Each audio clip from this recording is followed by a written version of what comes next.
I felt like I was punched in the gut. That's how I felt after I read my results on my chart. A few days before, I noticed a lump when I was doing a self-breast exam. I was very nervous. I started crying. It was late at night, so it wasn't like I could go to the doctor's office and get it checked out. I went to work like normal, but I called my OBGYN's office and I took the very next appointment that I can get. I went in and my OBGYN felt the lump. However, she didn't think it was cancer. The previous year, I had a fibroadenoma, which is a benign tumor, which is non-cancerous, and she thought it was that. Then I went to get my mammogram. Thank God for my OBGYN because I had no idea that I had dense breast tissue.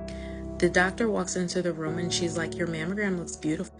I'm like, what do you mean? There's no lump? She's like, yeah, there's a lump.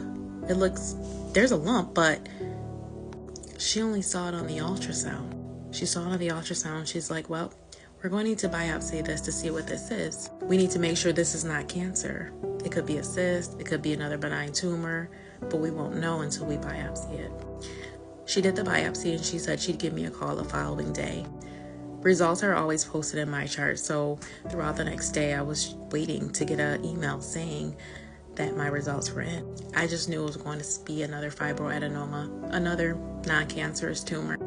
Late that afternoon, I got the email and it said the results are in. I went on my chart and it said invasive ductal carcinoma. I made a mistake. I put it into Google. That's when I knew. I rushed home, trying to prepare myself, trying to catch my breath. I called my husband and my mom. A couple of hours later, I got the call from the doctor and she said, I'm so sorry, but it's breast cancer. And that's when the whirlwind of a year started. That was when the roller coaster started. One thing that I'll never forget is before my doctor got off the phone, she said to call her anytime. And she also said, you will get through this. You will be okay. This is treatable.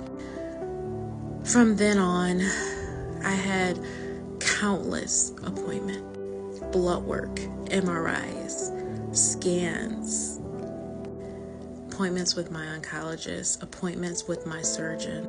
I found out that I would need 16 rounds of chemo, followed by major surgery, followed by 25 radiation sessions, immunotherapy every 3 weeks for a year. I just finished my surgeries a few days ago. If you're still listening up to this point, I just want to say the reason that I can talk about this now is because I want to help anyone that I can who has to go through breast cancer. I'm not the first one, and I'm not the last one, but I will do what I can to help anyone.